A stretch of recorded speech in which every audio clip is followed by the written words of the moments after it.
오늘 본문은 나사로를 살리시는 예수님에 대한 말씀입니다. 나사로가 병들어 죽었을 때 사람들은 예수님이 누구인지도 또 예수님의 말씀을 이해할 수도 없어 단지 나사로의 죽음으로 인하여 예수님을 원망하였습니다.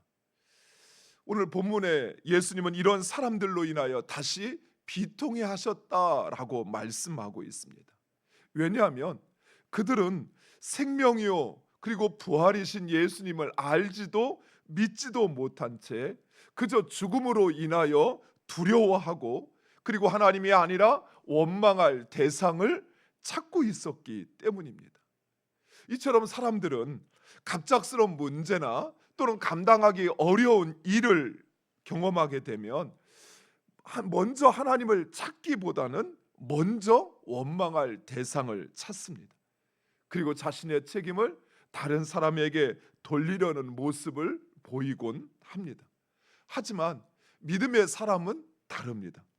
믿음의 사람은 고난의 순간 사람을 바라보지 않고 하나님을 바라봅니다. 그리고 원망하기보다는 하나님 앞에 무릎을 꿇고 기도하며 하나님의 뜻을 구합니다. 바로 그때 하나님께서는 우리의 삶 가운데 새로운 길을 열어주시는 것입니다. 성경의 역사가 이 사실을 우리에게 말씀하고 있습니다. 다윗은 자신의 삶에 문제가 찾아올 때마다 사람을 찾아다니지 아니하고 먼저 하나님 앞에 엎드렸습니다. 히스기야 왕이 아수르의 사내립이 쳐들어왔을 때 처음에는 오히려 조공을 바치며 화해하려 하였으나 그것이 해결책이 아니라는 걸 알았습니다. 그리고 다시 쳐들어왔을 때 그때는 하나님 앞에 엎드려 하나님의 일하심을 구했던 것입니다. 사랑하는 성도 여러분, 이처럼 믿음의 사람은 우리의 삶에 어려움이 찾아오면 내 힘으로 감당하기 어려운 문제가 찾아오면 먼저 하나님을 찾습니다. 원망할 대상이 아니라 또는 나를 도와줄 사람이 아니라 우리가 믿는 우리의 삶의 주인이신 하나님을 찾는 것입니다. 나사로가 묻혀있던 무덤으로 이동하신 예수님께서 무덤이 돌로 막혀 있는 것을 보시고 돌을 옮기라라고 이야기하자 오늘 본문의 마르다는 죽은 지 나흘이나 되어 벌써 냄새가 나나이다 라고 이야기합니다. 배경을 보면 아직 돌을 옮긴 것도 아니었습니다. 옮기기 전인데도 벌써 시신이 썩어 냄새가 그 밖으로 나왔던 것입니다. 또한 마르다는 지금 예수님이 단순히 그 나사로의 얼굴을 보고 싶어 그저 예도하기 위하여 하는 것으로 알았습니다. 그래서 예수님 그럴 필요 없습니다. 지금 시신이 썩어서 이렇게 냄새가 나는데 굳이 왜 보려고 하십니까? 하며 예수님의 말씀을 거절하고 있는 것입니다. 사랑하는 성도 여러분, 이처럼 하나님의 능력과 역사를 우리의 생각과 경험에 가두어 버리면 하나님의 일하심을 볼 수도 경험할 수도 없습니다. 물론 우리가 나사로가 부활했다는 생각을 가지고 본문을 보니까 이렇게 말할 수 있습니다. 하지만 만약 우리가 마르다 입장이라고 한다면, 당시 마리아의 입장이라고 한다면 우리도 이렇게 말하지 않았을까요? 예수님 이미 끝났어요. 아니 죽은 지 한 1, 2분이라도 됐으면 모를까. 이미 시신이 썩어서 변하고 있는데 이제는 되살릴 가망이 보이지 않아요. 안 돼요.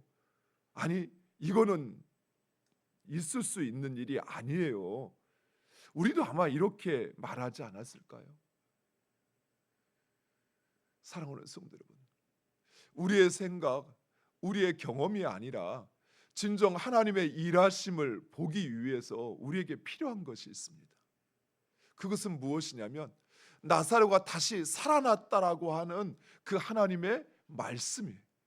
하나님의 말씀이 우리로 하여금 마르다의 이 너무나도 정상적이고 당연한 반응이 오히려 우리에게는 믿음 없는 모습으로 이해되어진다는 사실이에요. 사랑하는 성도 여러분, 나의 생각과 나의 경험에 하나님을 가두지 않기 위해서는 무엇보다도 하나님의 말씀을 가까이 해야 한다는 사실이에요. 하나님이 어떤 분이시고 하나님의 일하심이 무엇이고 하나님의 능력이 무엇이고 그리고 하나님이 우리를 통해서 어떻게 하시는지를 우리가 읽고 듣고 또 그것을 반복해서 깨달아야만이, 그래야만이 하나님께서 우리의 삶 가운데 일하시고자 하실 때 우리의 생각으로 하나님을 가두지 않는다는 것입니다. 예수님은 그런 마르다에게 전에 하신 말씀, 이 일은 하나님의 영광을 위함이라 라는 말씀을 상기시킵니다. 그런데 우리가 지금 이 요한복음을 읽으면서 이 말씀은 예수님이 마르다에게 하신 것이 아니라 베다니에 오기 전에 제자들에게 하신 말씀입니다. 제자들에게 이 일은 하나님과 그의 아들의 영광을 위함이라 라고 말씀을 하셨죠. 성경 기록되지는 않았지만 마르다에게도 이 말씀을 하셨던 것 같습니다. 그렇습니다. 나사로의 병든과 죽음은 하나님과 그의 아들의 영광을 위한 일인데, 그런데 그것을 보기 위해서는 한 가지 단서가 있습니다. 오늘 본문에도 이 일은 하나님의 영광을 위함이라 라고 말씀하시기 전에 앞에 있는 단서, 바로 내가 믿으면, 그렇습니다. 믿음이 전제가 되어야 한다는 사실이에요. 믿음으로 주님이 하시는 일을 볼 수 있고, 그리고 주님이 하시는 일을 믿음으로 보면 하나님께 영광을 돌립니다. 아니, 내 믿음을 더 온전케 합니다. 그런데 오늘 우리가 읽은 마지막 말씀에서처럼 믿음의 눈으로 보지 않는 사람은 어떻습니까? 오히려 이 일을 바리새인들에게 알리려 쫓아가고 있습니다. 믿음의 눈으로 보면 그것이 하나님이 하시는 일인 것을 알고 하나님께 영광을 돌리면서 내 믿음을 온전하게 가져가는데, 믿음의 눈으로 보지 않으면 오히려 그것은 예수님을 고소할 거리가 된다는 사실이에요. 사랑하는 성도 여러분, 우리의 삶에서도 마찬가지입니다. 하나님은 여전히 우리와 함께 하시고 우리 가운데 일하시고 역사하십니다. 믿으십니까? 그런데 그것을 왜 우리는 보지 못할까요? 왜 우리는 보지 못하고 그 일에 대처하기 위해서 사람들을 찾아다니는 것일까요? 믿음의 눈으로 보지 않기 때문에. 내 삶에 하나님의 일하심을 믿음의 눈으로 보면 그 일을 통하여 하나님께 영광을 돌리고, 그리고 내 믿음을 더 온전하게 가져가는데 믿음의 눈으로 보지 않으니 오히려 그것은 책잡힐 거리가 될 뿐이라는 사실이에요. 이전에 마르다는 예수님이 그리스도요 하나님의 아들이심을 고백했습니다. 그러나 그녀의 믿음 역시 병을 고치는 것에 대한 믿음이었지 생명을 살리는, 죽은 자를 살리는 믿음은 아니었다라는 것입니다. 온전한 믿음은 아니었습니다. 예수님은 이런 마르다에게 자신의 생각과 다른 말씀에도 순종하는 온전한 믿음을 요구하시는 것입니다. 사랑하는 성도 여러분, 하나님께서 우리의 삶 가운데 때로는 우리에게 우리가 할 수 없는 일을 요구하시거나 또 우리가 원치 않는 일을 행하시는 이유가 바로 여기에 있습니다. 나의 믿음을 온전케 하시기 위한 것이에요. 나의 믿음은 예수는 그저 병을 고치시는 분이라고 했다면, 이제는 예수님은 죽은 자를 살리시는 생명이요 부활이라고 하는 이 믿음을 갖게 하시기 위하여 주님이 우리의 삶에 일하고 계시다는 사실입니다. 마르다는 예수님의 말씀에 순종하여 돌을 옮겼습니다. 그러자 예수님은 하늘을 우러러 기도하시는데, 예수님은 둘러서 있는 믿음 없는 무리들의 믿음을 위하여 기도하십니다. 즉 예수님께서 나사로를 살리시는 것은 단순히 나사로 한 사람만을 위한 것이 아니라 또한 예수님의 능력이 어떠한지를 보여주기 위한 것이 아니라 사람들이 예수님이 생명이심을 믿어 영생에 이르기를 원하셨기 때문입니다. 실제로 나사로가 살아나자 그 역사를 지켜본 많은 유대인들이 예수님을 믿었습니다.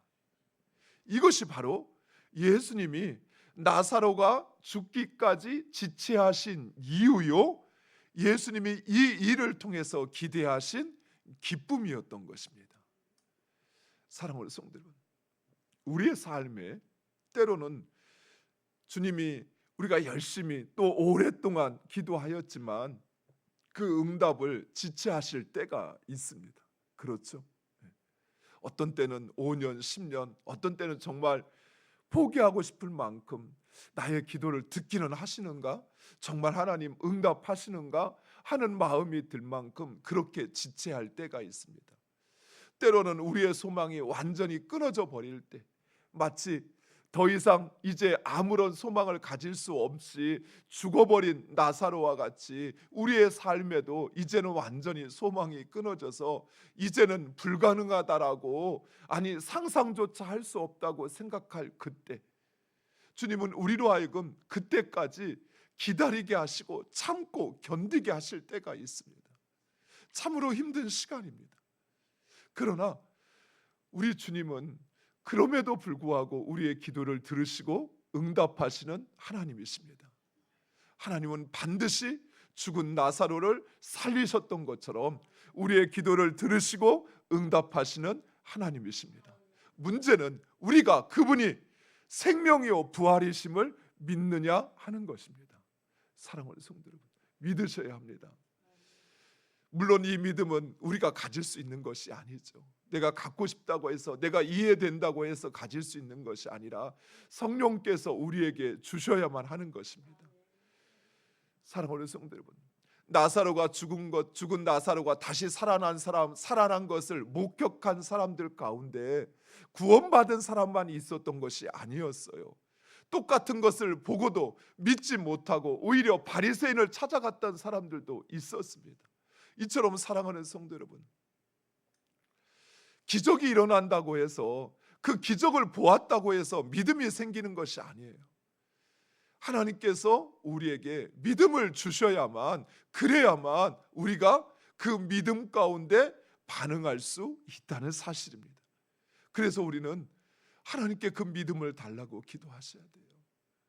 우리의 믿음 없음을 고백하고, 하나님, 나로 예수 그리스도를 믿고 그분이 생명이요 부활이신 것을, 나의 소망인 것을, 나의 기쁨인 것을 믿고 오직 그분만을 찾고 의지할 수 있게 해달라고. 무엇보다도 예수님께서 나사로야 나오라 라고 하시자 죽은 나사로가 수족을 배로 동인 채로 나옵니다. 이것은 나사로가 스스로 살아난 것이 아니라는 것을 보여주고 있습니다. 즉 나사로는 주님의 말씀에 순종하여 그저 행할 뿐이지 스스로 나온 것이 아니었습니다. 부활이요 생명이신 예수님의 말씀에 어둠과 죽음 속에 있던 나사로가 무덤에서 나온 것입니다. 사랑하는 성도 여러분, 지금 우리는 어마어마한 일을 말하고 있는 것이죠. 그렇죠. 단순히 손가락 하나 부러졌는데 그것이 온전케 되어졌다라는 이야기를 하는 게 아니죠. 죽은 사람이 살아나는 것을 말하고 있는 것입니다. 그 죽음이라고 하는 것이, 생명 없음이라고 하는 것이 생명이신 예수 그리스도 앞에서는 아무 문제가 되지 않는다는 사실을 우리는 지금 말하고 있는 것입니다. 이것은 어마어마한 일이죠. 죽은 자가 어떻게 살아납니까? 세상 어떤 사람도 죽은 자가 살아난다라는 것, 죽은 척 했다가 살아날 수는 있어도 죽은 지 나흘이나 되어서 이미 시신이 변색이 되어 썩어가고 있는데 그 죽은 시신이 다시 살아나는 일, 그것은 생명의 주이신 예수님만이 할 수 있는 것입니다. 사랑하는 성도 여러분, 이처럼 우리가 이 땅에서 주를 위하여 살다가 주님 오시기 전에 죽는다 할지라도 주님은 우리를 다시 살리심을 믿으시기 바랍니다. 다시 살리셔서 그래서 하나님의 나라, 그 나라 백성으로 살게 하십니다. 나사로는 나흘이었을 뿐이고 예수님은 사흘이었을 뿐이고, 그리고 우리는 그 시간이 얼마가 되든 생명이요 부활이신 그분이 우리를 살리심을 믿으시기 바랍니다. 또한 하나님은 이처럼 지금도 우리를 죽음의 문화가 기승을 부리는 이 세상 가운데서 우리를 부르신다는 사실입니다. 세상은 절망과 어둠 그리고 죄와 두려움이 지배하는 세상입니다. 그러나 생명이요 부활이신 주님께서 우리를 그 생명으로 빛으로 부르시고 계시다는 사실입니다.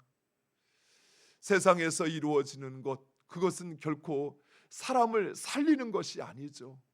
미워하고 시기하고 원망하고 불평하고 비난하고 책망하고 책임을 떠넘기고 죽일 놈 살릴 놈 하면서 세상은 끊임없이 죽음이 그 권세를 가지고 우리의 삶을 주장하고 있다고 한다면, 우리 주님은, 생명이신 주님은 그곳에서 우리를 부르셔요. 왜요? 이제는 생명으로 살라고. 미워하고 원망하고 불평하고 비난하고 정죄하고 책망하는 그런 죽음의 문화가 아니라 이제는 생명의 문화로 살라고. 최근에 우크라이나와 중동의 전쟁을 보면서 정말 그리스도인으로서 엄청난 책임과 또는 절망스러운 현실을 보게 돼요. 전쟁이 아무리 정당한 이유가 있고 또 자신들이 아무리 큰 힘을 가졌다고 하더라도 그것이 무고한 희생을 정당화하는 것은 결코 아니라고, 저는 성경에서 아니라고 배웠어요. 하나님께서 그에게 힘을 주신 것은, 그에게 권세를 주신 것은 그 힘을 가지고 자신만이 잘 살고 자기들끼리 부유하게 살라고 하는 것이 아니라 그것을 가난한 자들과 함께 나누고 그리고 고통당하는 자들과 함께 하라고 주신 것이고, 또 물론 잘못하고 있다고 한다면 그것을 바로 잡으라는 것이지, 무고한 생명을 빼앗는 것, 그리고 내가 아니어서 나는 괜찮다라고 생각하는 것, 그것은 결코 하나님의 뜻이 아니라는 것입니다. 사랑하는 성도 여러분, 우리 주님은 생명의 주이십니다. 또한 그분은 우리가 죽음의 세상이 아니라 생명의 세상을 만들기를 원하셔요. 비록 우리가 할 수 있는 것은 없어요. 한 나라의 대통령도 아니고 가진 부도 없고 가진 힘도 없어서 우리가 할 수 있는 것은 많지 않지만, 그러나 우리가 할 수 있는 것, 세상을 위하여, 세상의 평화를 위하여 기도하는 것, 죽음의 문화가 우리를 뒤덮는 것 가운데서 그래도 생명의 싹을 틔우며 생명을 이야기할 수 있는 것, 사람을 살리고 사람을 구원하는 것, 그 일에 우리의 마음과 우리의 시간을 쏟는 것, 그것이 바로 생명으로 빛으로 사는 것입니다. 사랑하는 성도 여러분, 이제는 어둠의 자리에서 이루어지는 그것, 죄악의 자리에서 행하여지는 그 모든 것을 벗어버리고 생명으로 주님께로 나아가야 합니다. 그리고 주님이 우리에게 주시는 그 생명으로 충만하여져서 내가 있는 곳 가운데 내 입으로 행하고 내 손으로 행하는 그 모든 것이 사람의 생명을 죽이는 일에 동원되는 것이 아니라 오히려 생명을 살리고 그로 주님으로부터 주어지는 생명을 풍요롭게 누리게 하는 것에 우리의 입이, 우리의 손이, 우리의 두 발이 사용되어지기를 간절히 축원드립니다. 기도하겠습니다. 아버지 하나님 감사합니다.